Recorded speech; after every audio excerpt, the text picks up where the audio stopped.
कि उसका बाप ही सैफ अली खान है तो उसको सैफ अली खान मिला, भाई तुझे सैफ पंचर छाप मिलेगा, क्योंकि बॉलीवुड और रियल लाइफ ये दो अलग चीज है।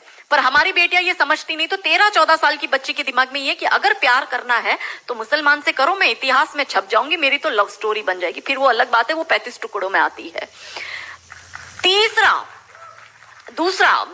दूसरी बात ये कि 25 साल की लड़कियों को ये बिगाड़ रहे हैं। 25 से 35 साल की शादीशुदा महिलाओं को बिगाड़ने का काम एकता कपूर जैसी महिलाएं अपनी टीवी सीरियल के माध्यम से करती है। कैसे करती है कि वो अपने टीवी सीरियल में एक महिला बिल्कुल टिपिकल हमारे ड्रेसअप में, अच्छी सी साड़ी, बड़ा बड़ा मंगलसूत्र, बड़ा सिंदूर, बड़ी बिंदी, पीछे अंबे माँ का बहुत बड़ा स्टैच्यू होगा। आप देखना उसके सारे सीरियल में ये इंडिकेट्स होते हैं कि हिंदू धर्म को बर्बाद कर दो। देखिए, कोई भी देश को बर्बाद करने के लिए बम, बारूद, गोला, असला, मिसाइल दागने की जरूरत नहीं है। आप उस देश की सांस्कृतिक व्यवस्था, शैक्षणिक व्यवस्था और पारिवारिक व्यवस्था को खत्म कर दो, वो देश अपने आप खत्म हो जाएगा।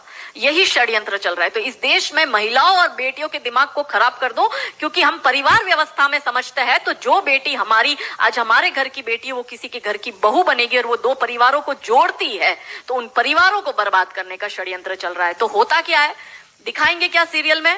प्यार एक से करेगी, शादी दूसरे से करेगी, फिर जीवन में कोई तीसरा आएगा, दूसरा मर जाएगा, फिर चौथा पसंद आएगा, फिर दूसरा जो मर गया वो जिंदा हो जाएगा, फिर कंफ्यूज हो जाएगी चौथे के साथ जाऊं कि दूसरे के साथ जाऊं।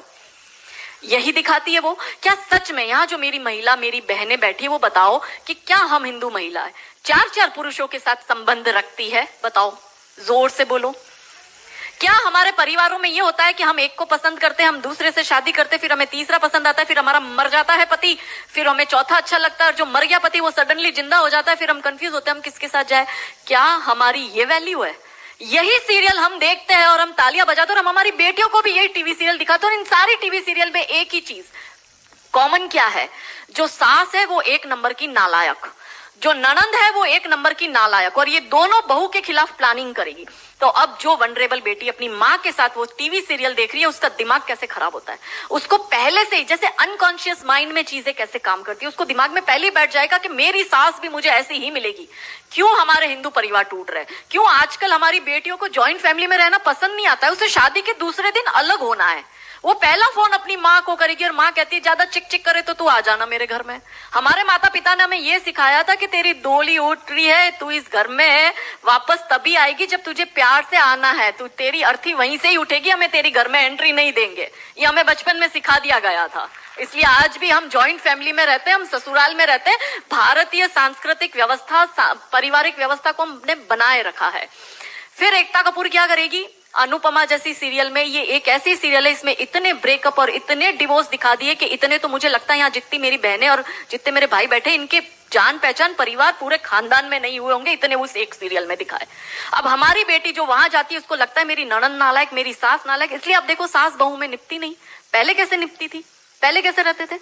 और तीसरा जो मैंने कहा OTT, 35 से 45 वर्ष तक की महिला जो कि वर्किंग विमेन है, जो जॉब करती है, उस महिला को कैसे दिमाग खराब करना है फेमिनिज्म के नाम पर। यदि आप नौकरी कर रही है तो आपको परिवार नहीं चाहिए, आपको पति नहीं चाहिए, आपको सास ससुर नहीं चाहिए, वो सब आपके पैर की जूती, क्योंकि आप वर्किंग विमेन है, आप नौकरी कर रही है।